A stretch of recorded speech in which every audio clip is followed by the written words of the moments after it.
आणि सराफ बाजाराला जोडणारा रामसेतू पूल देखील पाण्याखाली गेलेला आहे। गोदा घाट परिसरातील मंदिर हे देखील पाण्याखाली गेलेलं आहे। नाशिकच्या अनेक सखल भागामध्ये पाणी साचलेलं आहे। प्रशासनाकडून आता खबरदारी घेण्याचं आवाहन केलं जात आहे, कारण पावसाची संततधार रात्रभर सुरू आहे आणि दुतोंड्या मारुती पाण्याखाली गेलेला आहे।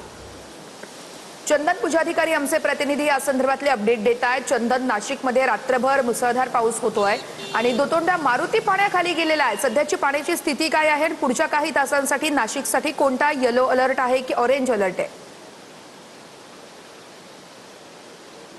वर्षा, अगदी खरंय।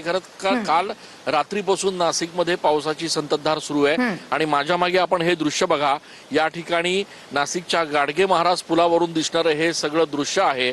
आपण जर बघितलं तर या संपूर्ण पावसामुळे नाशिकच्या गंगापूर धरणातनं जवळपास 20,000 क्युसेक पाण्याचा विसर्ग काल रात्रीपासून सुरू करण्यात आलेला आहे आणि त्याच्यामुळे नाशिकच्या पंचवटी आणि सराफ बाजाराला जोडणारा रामसेतू पूल जो आहे तो पूर्णपणे पाण्याखाली गेल्याचं आपल्याला या ठिकाणी दिसतंय।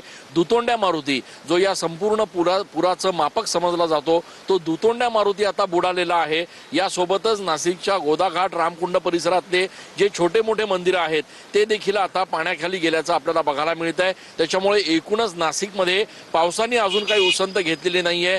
गंगापूर धरणातनं पाण्याचा विसर्ग सुरू आहे आणि त्याच्यामुळे गोदा घाट परिसर आणि सखल भागांमध्ये मोठ्या प्रमाणात या ठिकाणी पाणी साचलेलं आहे। नाशिकमधील संपूर्ण परिस्थितीवरती तुम्ही लक्ष ठेवून राहा। चंदनजी, तुर्तास धन्यवाद दिलेल्या माहितीसाठी।